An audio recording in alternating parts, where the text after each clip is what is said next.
Hello students, we solve one graphical example now. Okay. Now this is the given problem. Max z is equal to 2x1 plus 5x2. Okay. x1 plus 2x2 less than or equal to 2000. x1 plus x2 less than or equal to 1500. x2 less than or equal to 600. x1 greater than or equal to 0. x2 greater than or equal to 0. Okay. As I already told you, to solve linear programming problem, there are two methods are there. One is called graphical method. One is called graphical method and one more is called simplex method. Okay. Now we discuss graphical method. What are the steps? Step 1. So in step 1, we equate all the given inequalities of the problem into equations. Equating the inequalities. Step 2. From each inequality, you identify the coordinates or pair of values. So what to call them as coordinates, right? The third one, draw the coordinates on the graph paper. Okay. And the fourth step is identify the common region, or else this is also called as feasible region or else lattice. Okay. The fifth step is, so for the common region, identify the corner points. Okay. Those corner points substitute in the objective function. If the objective function is in the maximization, the answer is going to be what you called the highest value. The highest value coordinate. If the objective function is minimization, the answer is going to be lowest value, isn't it? So this is called a graphical method. Now let us see the problem. So this is the given problem. Okay. Now here the first step is equating the inequalities. Let us take what we call the first inequality, x1 plus 2x2 less than or equal to 2000. Here equating means simply what I am doing, I am removing this less than or equal to symbol and putting is equal to, that's all. So x1 plus 2x2 is equal to 2000. Now what happens, for one time I assume x1 as 0, by that I will get x2 value. And one more time I assume as x2 as 0, by that I will get x1 value. So this process will be continued on all inequalities. Now here let us see, if we assume x1 is equal to 0, then what happens, 0 plus 2x2 is equal to 2000.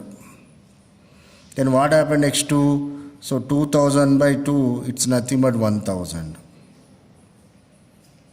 Now same way, now assume x2 is equal to 0. When x2 is equal to 0, now what happens? The x1 is nothing but what you call x1 plus 2 into 0, nothing but entire 0, x1 becomes 2000. Okay.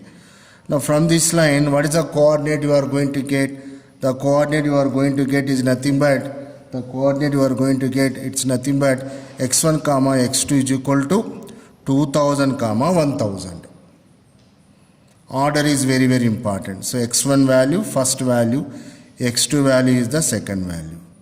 So from the first inequality, I got the first equation, and from that first equation, I got the first coordinate. Coordinate means pair of values, two values. Same way, let us go for next coordinate. I mean to say next inequality. What is the next inequality here? x1 plus x2 less than or equal to 1500. So what is our rule says? Equate the inequalities into equations. Simply what I am doing here, I am removing here is equal to sign. Okay, putting, I mean to say I am removing less than or equal to sign, putting is equal to. So what it becomes now? x1 plus x2 is equal to 1500. Same way, just like previous line, here also, one time I assume as x1 0, by that I will get x2. Same way, one more time I assume x2 as 0, I get x1 value. So by doing that, if I assume x1 0, what is x2 value? 1500. I am not writing that step. Same way if you assume x2 as 0, we'll get x1 as 1500. Hence directly what I am putting, by putting x1 x2 is equal to 0. Alternatively what you get here, x1 comma x2 is equal to 1500 comma 1500. Same value has been repeated. So from the line, from the inequality 2 we got the line 2. From that line 2 we got this pair of values. Okay. Now we go for the last inequality. What is the last inequality here? x2. Okay. x2 less than or equal to 600. So simply what I am doing here, remove this less than or equal to sign and put is equal to sign. So what happens here, x2 is equal to 600.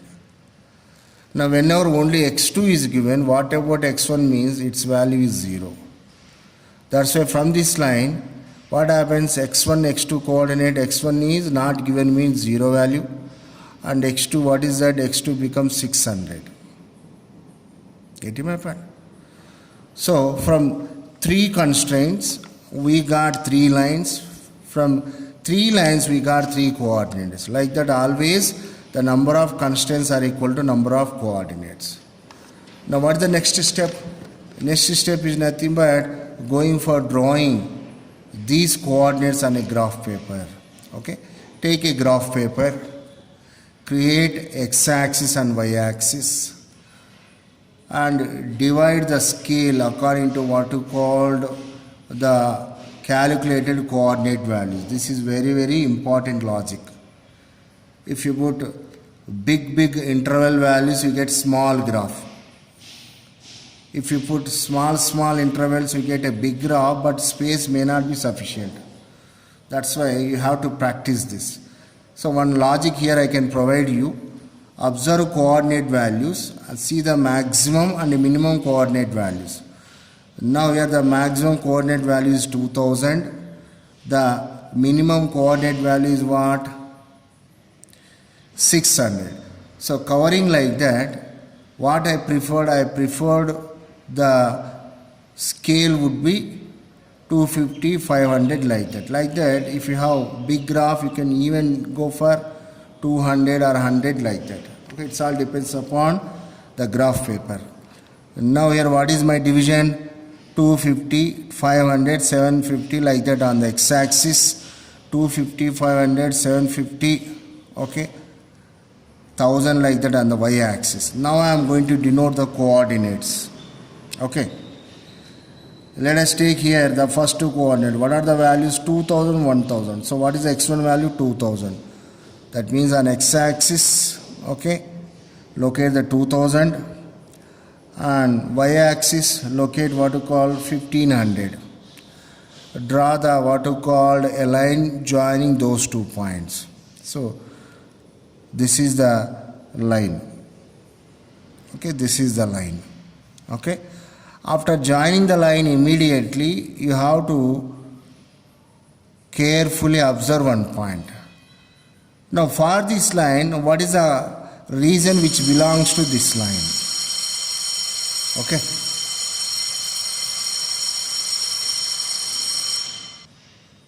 So what I am telling you that after joining the line immediately, identify the area of this quadrant, which part of the area of this quadrant become what you call part of this line. That means below this line or above this line.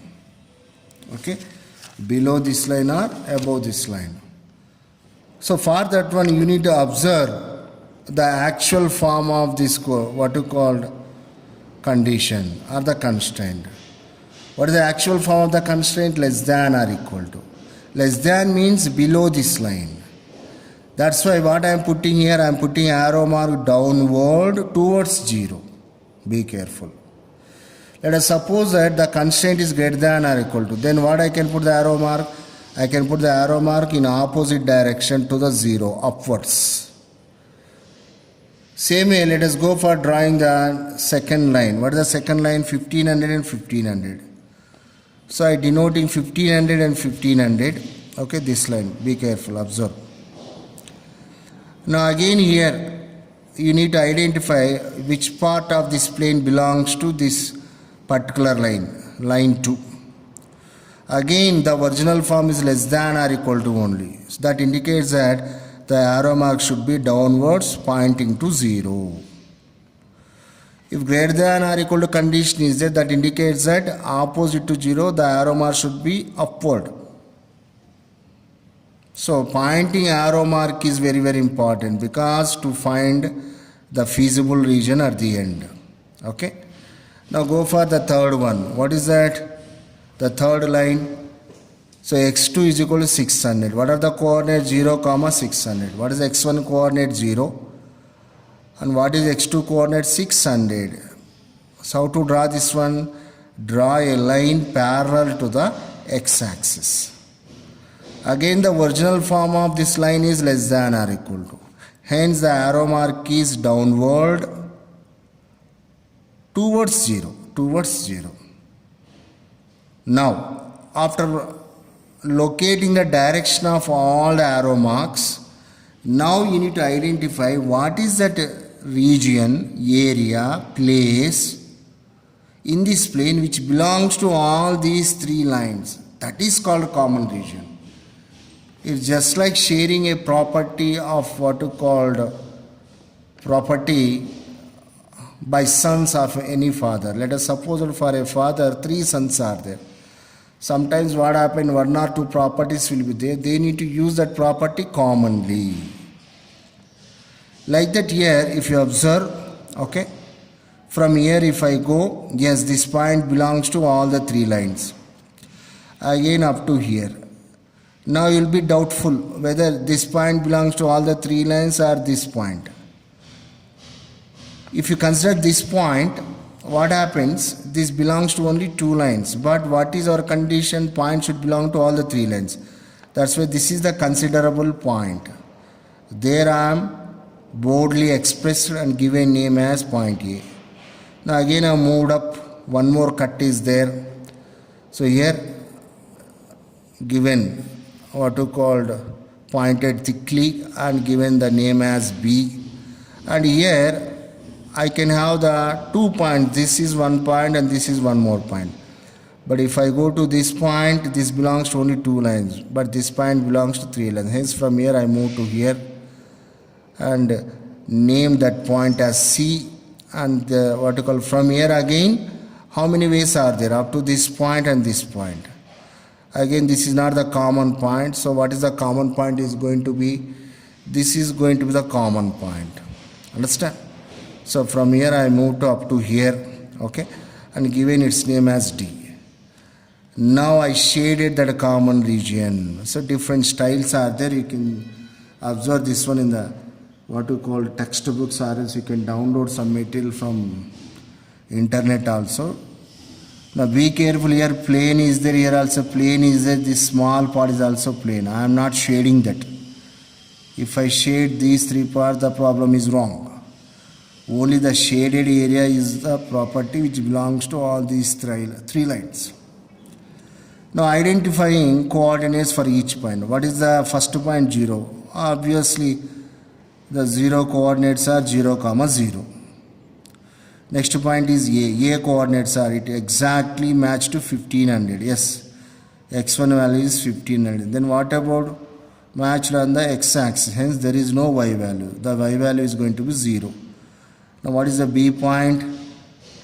Carefully put the scale like this. It matches to what you call 1000. And if you put a scale on the B point, wherever it matches to on y axis, that is y value, 500. Like C point is going to be like this, match on the graph paper. You get approximate values 800, 600, and D value is going to be 0, 600. Now after identifying the coordinates, the immediate next step is substitute these coordinate values in the objective function. So what is the objective function? 3x1 plus 5x2. So z of 0 coordinate substituted. I got 0. Same way, A coordinate values I substituted. 3 into what is x1 value in A coordinate? 1500 and 0. 4500. Same way, B coordinate values 1500. Okay, 5500. C coordinate values, what are C? 800, 600, 5400.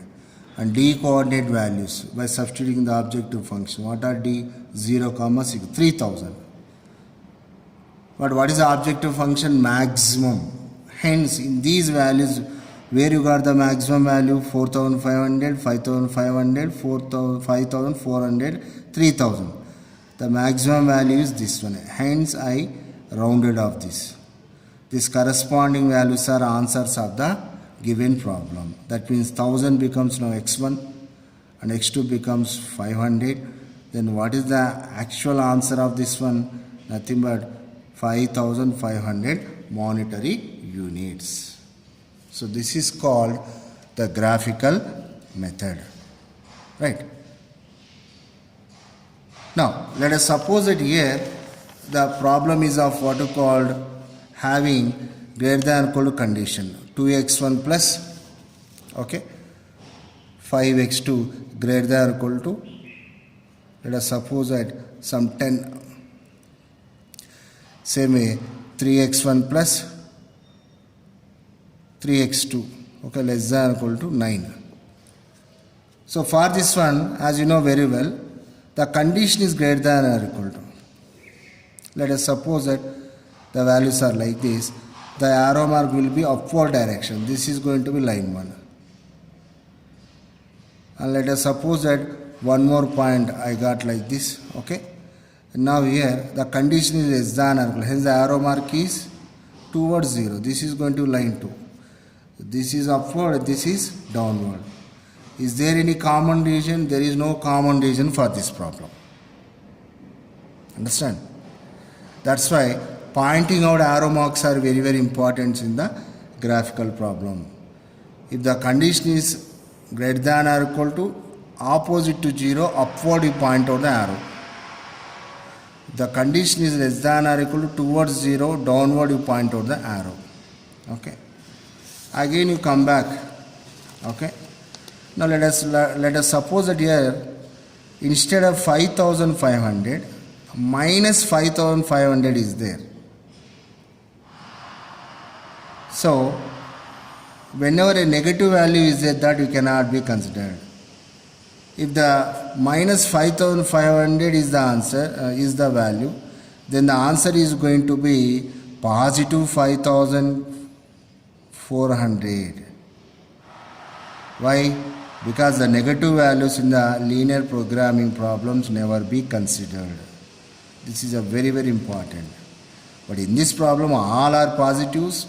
That too, this is the maximum value. Hence, we are assuming as this one as the answer. But in few problems, you will have the negative answers also. Whenever a negative answer is there, never consider. Even for the minimum objective function also, if negative answer is there, you should not consider. In given all, in calculated all objective function values, that too non-negative values only, the minimumest value is going to be the min-z problem answer. Be careful. Don't assume that minimization means you can assume the negative answers. No. Negative answers never be considered, whether the maximization problems or minimization problems. Understand? So in the maximization problems, in the positive values, the larger value is the answer.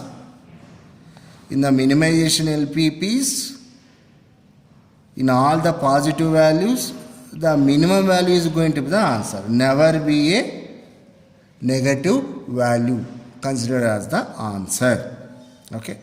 This is called the graphical method. So when you are solving in the exam, okay, you need to take a graph paper from a invigilator. You can ask for a graph paper.